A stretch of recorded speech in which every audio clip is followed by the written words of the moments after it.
Morning everyone, I'm here with my friend Mike. We're going to be talking about men's mental health with it being Men's Mental Health Awareness Month. You saw me speak to Sam Harland the other day, and I just wanted to bring some awareness that it should be normalised for men to go for psychotherapy, counselling, hypnotherapy, go to men's circles.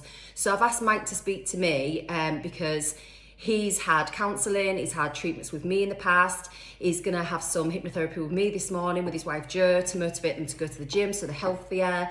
And this flows out into every area of your life when you take accountability for your mental health. So thanks for agreeing to speak to me, Mike. It's fine, no problem. Can you tell me the very first time you went to go get help?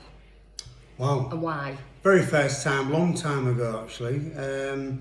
I think the first time I went to get help was actually my very first marriage, obviously, and usually marriage guidance counselling was the first thing I ever did, because split with my first wife, and that was my first introduction to any sort of counselling. And it really helped us both to get through. We've got two beautiful children, and we remain good friends to this day. And Brilliant. I think the counselling side of that helped us remain friends for years to come. That's great, that. I think the second sort of like experience I had with counselling was with a child psychologist, Right. who helped me and my ex-wife Lisa figure out what to say and what not to say in front of the children. Yeah. So obviously she hated me, I hated her, usual scenario. Yeah. Then you realise you've got to grow up. Yeah. And you get on with it. And the child psychologist helped us get through that sort of bit. And then so I've been an advocate of counselling and that type of thing for a long time. And then you have years of where everything's fine and your life's nice and dandy. And then I think around about the time I came to see you, I remember I'd never been hypnotised before. And I had this, I was actually going for massages, and you was in a building where I met you. And I think you knew my wife at that time, but I didn't know you. And I had some hypnotherapy sessions with you about general life, general well-being, my head, how it was coping with things I was going on in my life at the time and things like that. And I remember thinking, no one can ever hypnotise me. Because you're a control freak. Because I'm a control freak. And I remember a specific time when we were talking about my sister. Yeah. My sister died, if you remember this. Yeah. And you got me talking about Christina. Yeah. And I can remember just being in tears and not remembering anything. Just thinking, wow, she can really hypnotise you. Yeah. And you really made me feel like it was something I could talk about. And I mean, I miss her every day. Yeah. But it's something I can talk about, my sister Christina. And it was sessions like that that made me realise that, you know, talking to people is the most valuable tool you've got. I remember you came to me, you just had a heart attack. Yes, I did. Christ, there's a lot going on in my life, Carrie. Yeah. I had a heart attack, which affected a lot of things with me, with my head, with my well-being, with my ability to just function in an everyday sort of world. I mean, I can remember after my heart attack saying to my kids, don't touch my heart, you know. Don't touch my chest because you'll damage my heart. Stupid stuff like this. So what the NHS do for you is they save my life, but they can't cope with what's going on in here. Yeah, because whatever's going on here goes on here. Yeah. Can't cope what's going on here. And there's a bloke just having an heart attack. It affected everything early doors in my life. I mean, I'd ran a half marathon the week before. I'd ran the London Marathon the year before. Yeah. I didn't even want to go 6 steps to the shop. But you don't drink, you don't smoke, you don't do drugs, you're vegetarian, you exercise. You can be exercising even more after today because I'm going to put you in hypnosis to motivate you. But you do all the things, and I know you've got a really big business, you're under a lot of pressure and X, Y and Z. So have you seen a massive shift since you've started going to speak to people, having holistic therapies, talking? You've seen the shift? Oh Christ, Carrie, seeing a shift, it's changed my life. Yeah, okay. Talking to people has changed my life. Yeah. I mean, I'll tell you one little story, a true story. One of our friends was struggling, and a group of us got together and said, let's get him out and talk to him. And long story short, we got him out to talk to him, and he had this massive stigma against talking to people. Yeah. Well, I see a counsellor. I have been seeing a counsellor for many years. Yeah. Still see her now. Yeah. and I'm tickety-boo at the minute. Yeah. But I like going because all I know is her name and I know where she lives. And you're offloading. And I offload, and I can say the same to my wife, who probably gives me the same advice. Yeah. But I just like hearing it another time. Yeah. And we was with my friends and we were talking about this, and when I said to my friends, well, look, there's no stigma. I'm seeing a counsellor. I've been seeing it for a few years about issues in my family and issues from my past and issues from the children growing up in the past and things like that. They all like looked at me as if like, well, hang on a minute.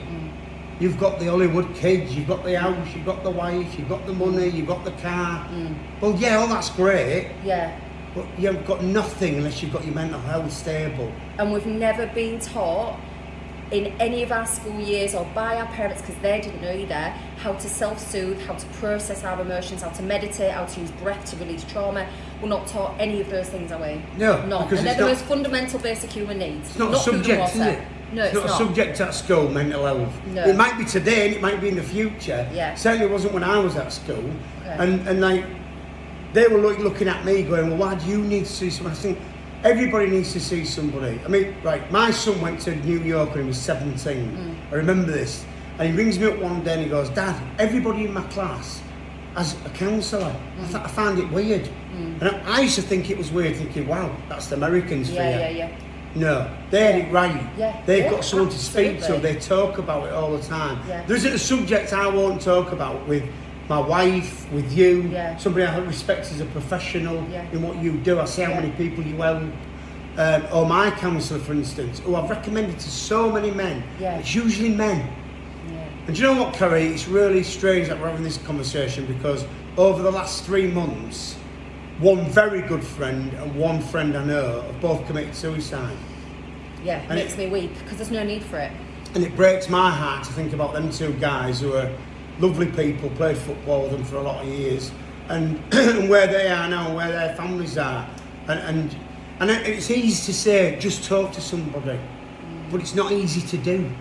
The hardest some part men. is booking the appointment. Yeah. Once you're there, because I can see, like, my men's client list has gone up massively. This week, it's been 75% men, which is great, and the other 25% has been kids. So, you know, it is happening, but it needs to happen quick and it needs to be acceptable.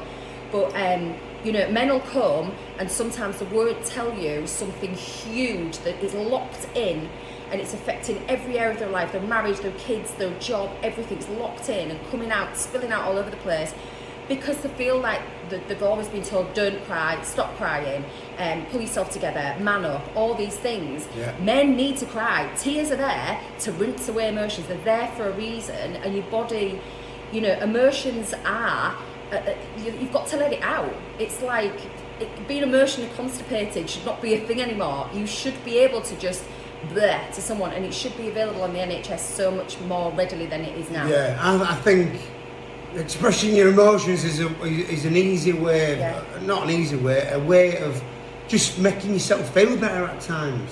Yeah, there's no stigma for me. I mean, listen, I don't care. I'm me. I'm very direct. I'm very no grey areas. My mates all know what I'm like. I can upset people. If I upset somebody, I would be devastated. But I can be very blunt. But what I would always say to people is, you need to talk to people because it's about expressing your emotions, about getting out there and feeling better just for yourself. Yeah. And it's just the things you do, and I know the people in your industry who do amazing stuff. And it's out there. You just got to go and find it. And sometimes you do not know what is wrong with you, especially men. They do not know what is wrong with them. And like, I had a guy yesterday come to see me, and he's like, "You're gonna think I'm weird." I'm like, "I've heard it all. You cannot shock me. Current talking. You know, you can't shock me. You can't tell me anything that's gonna make me judge you." I've literally heard it all. And then it's almost like you see the release on the face when they've come out of hypnosis. So, you know, in the space of half an hour, I can change someone's life with the tools that I've got. Can you tell me how you felt in hypnosis? Were you apprehensive? Because you're not really a scaredy cat, are you? You'll go for anything. So can you tell me what you felt like? Yeah, I didn't believe you could do it. Yeah. I didn't believe for a second that anybody could hypnotise me. I'm too strong a character. I'm too strong-willed no one can relax me that much. Yeah. And I can't explain how it felt other than I felt really comfortable in your company. Yeah, I mean, we've become good friends since. Yeah. And but I would have no hesitation in coming back to you with any subject. Yeah. Because it's all confidential as well. Yeah. You know, you get treated like a doctor gets treated, I suppose, by everybody. But how I felt was, I remember coming home and saying to Joanne, God, you've got to have this done, Joanne. Yeah. This is just so weird. Yeah. It makes you feel strange. But it's a feeling of relaxation. But it's unfamiliar. That's why it's strange to you. It's unfamiliar. And it felt I was in a safe place. Yeah, good. I felt safe in the environment I was in. I felt safe with you because it takes a certain person. Yeah. My wife's a social worker and I couldn't do her job. No, I couldn't. No. I'm a salesman and every day I'm this, and she couldn't do my job. Yeah. I couldn't do your job because you're very caring, you're very understanding, you make people feel warm and happy, and Thank you. and you put them at ease. And I think when you're putting people at ease, it's easier to express ourselves. Yeah. So you wouldn't hesitate to recommend anything to do with mental health, mental well-being, whatever that looks like, you know. And you've got a charity as well that you're really proud of, obviously. You do events, and you've raised money for Mind as well. We have. Our charity, Arafest, raises money for underprivileged children to do arts in Hull, which is a way of expressing themselves. In a way, it's addressing children growing up and not having the confidence. My kids are very confident, both actors, two of them, and they're out there and they can hold a conversation with anybody. I see a lot of children who are 13, 14, 15, and it's TikTok, it's social media. They can't speak to people anymore. Yeah. They forgot the language of talk, haven't they? Yeah. It's all on the phones. So our charity helps children come out of themselves. Now, my son is attached to the charity Mind because he likes the charity, and I think in his profession he sees a lot of mental health issues, there's a lot of bullying going on, there's a lot of racism going on. Okay. I mean, he just filmed Lord of the Rings, and some of the actors with some of the stuff they were getting, it was just terrible. Wow. And these guys are fully grown adults who are just out there doing a job. So we help Mind. I mean, we auctioned something at Mind at the last Arafest ball, and Mind actually attended the festival this year with a stall. And I think my niece works for Mind as well, big advocate Joanne. She works for them. And I just think any charity like that is just so helpful, but it's getting somebody to go and speak to them. It's how do you get men to stop thinking, oh, we're big tough guys and we don't need to speak. It's a load of rubbish. We need to speak more than women. We go mad at you lot for never shutting up. Yeah, communication is absolutely everything. And like, would you say that since speaking, do you think that your business has been more successful, you can handle staff better, you know?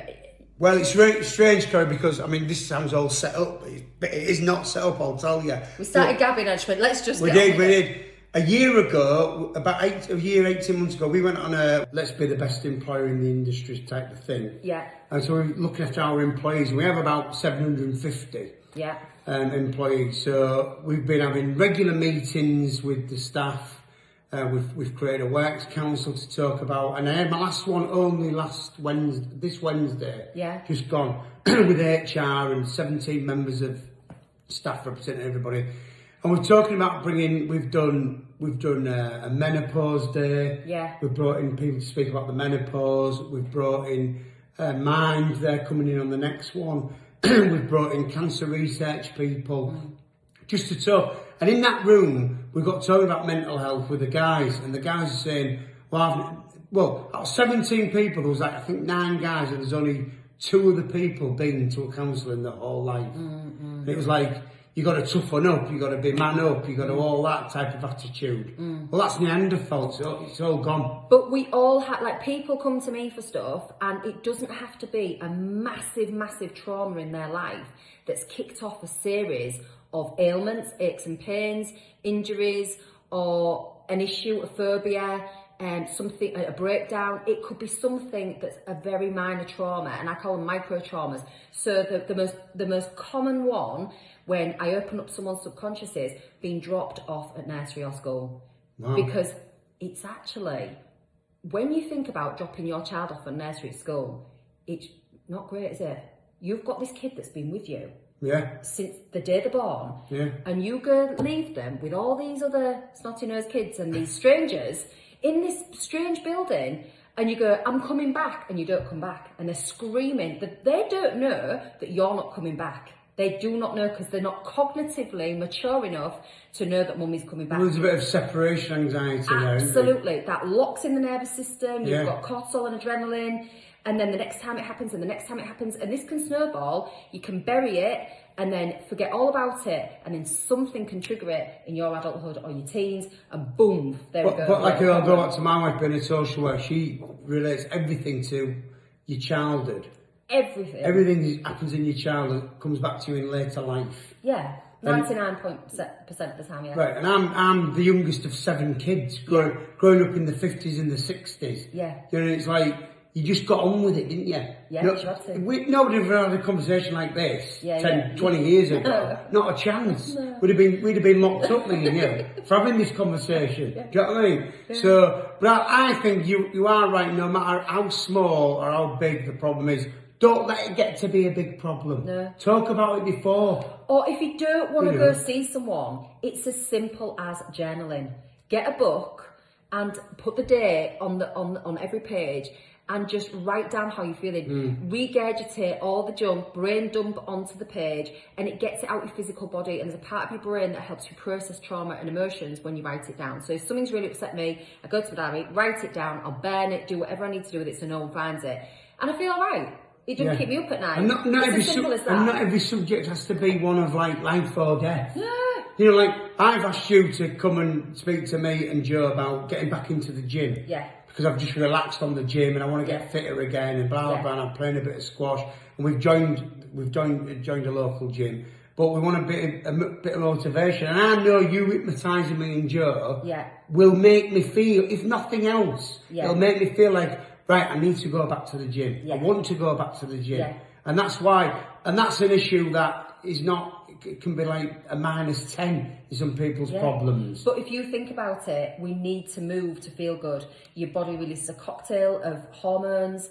It's good for health and well-being. It's good for your mind. You're getting rid of the adrenaline when you're getting all that junk out of your body. Your muscles actually squeeze out good hormones into your bloodstream. I envy some of my mates who regularly go to the gym. I've got a really good friend who's... Well, this will be you in a few days. Yeah, well, maybe. No, not maybe. It's going to happen. Well, he's a PT instructor and he loves the gym. And I said to Joe the other day when we were both at the gym, I said, this is going to be a lifestyle. Absolutely. It's not just something, we've got to go to the gym because we pay. And the brain loves to keep you in the familiar. Yeah. We've got to, you go back hundreds of years and we had to be in the familiar. We had to sleep in the same place, eat in the same place, do everything the same to keep us alive, because predators were out there. We will find it extremely difficult to make new neural pathways and new habits in our brain, just like it's learning to, like when you learn to drive, we'll find it extremely difficult. You've got 2% willpower, and your subconscious mind is in control. It's driving the bus 98% of your... I get that. So that's why New Year's resolutions don't work. So I always say to people, if you don't go on it, if you want to go healthy eating, you want to go to the gym, you want to change habits, don't wait till January. Come and have some hypnosis, or you can use self-hypnosis. There's plenty of stuff on YouTube. Meditate, do all the things to visualise yourself, vision boards, all those kinds of things. As a lifestyle, I'll start then, because you've got 2% willpower. You work with the subconscious, that's where your patterns are formed. So that's where it needs to be. I think it is difficult though. Easier for you to say because you're that mindset. You are active. You want to do things. Oh, I'm not all the time. Yeah, but you are a very active and you're you're a very upbeat person. But for some people who can't motivate themselves to get out of bed, or even, never mind, go to the gym, put the bins on. Especially it's difficult. It's difficult. So I think every level of, we're talking about talking to other people, from counselling to hypnotherapy to self-preservation to meditation, all of them things you have to engage with if you want to try and be better. I mean, look, we bumped into you in Bali this year. Yeah. Didn't we? Yeah. Me and my missus. Best holiday of my life. Yeah. I came home, I was meditating on my own. I know, she told me. John was Did like... you have a song back? Yeah. John was like, what are you doing? I'm going, shh. You know, and when I came back from Bali, I felt different. There's something about that place. Because over there, everybody's about wellness. Yeah. About looking after each other. Yeah. And I came back from there 2 weeks ago and I thought, wow, there's so many nice people in the world. Yeah. And what you do is so important because it's accessible. And I would highly recommend any bloke, woman, child, anybody to contact Carrie and just have a chat with you. Yeah. You make people feel better just by chatting. Yeah. Because you've got, like I said, you're like the dentist who you find who you can trust. You know, you like going back to him because you know you're going to trust him. Yeah. But you're the hypnotherapy dentist. Thank you. Right. So talk to us a little bit more about Arafest then. So you've got an event coming up. Is it sold out? Yeah. Arafest Ball at the will be man at Mercure Hotel. Yeah. 400 odd people. Yeah. On December the 9th. Sold out. Black tie do. We do it every year. Auctions, raffle. Yeah. And you raise a lot of money, don't you? Yeah, we're on about. Well, actually, I'll reveal this for here. But we'll reveal this more on the night. We've raised about £250,000 now. It's our 10th anniversary of the festival next year. Yeah. And just as a charity that me and my wife started. Yeah. And my best friend Craig Rutter. Yeah. And then from there it grew to, I think there's 13 of us on the committee now. Amazing. My brother, my sister, some other really good friends. Yeah. Nobody takes a penny out of it, they just put a lot of hard work into it. Yeah. And I'll be donating something. So lovely. If someone's going, they might get a session with me. And you've been before? I've been before, yeah, it's a good night. So thanks for coming on. I'm going to do some work with Mike and he's going to come on. We're going to do a live next time because I've run out of storage twice. So the video on Mike's phone, the second part of this. But I'm going to do a live with Mike after how he feels. And you might even do a little journey for me. Yeah, you might do a little video. I'm always here. If I can help one person. Yeah. If anyone contacts you and goes, oh, well, I liked what he was saying, I'll speak to you. Not a problem. I'll help thank you. Anywhere I can. Yeah, okay. So, right, watch this space. We're going to be keeping in touch. Speak to you soon. Cheers.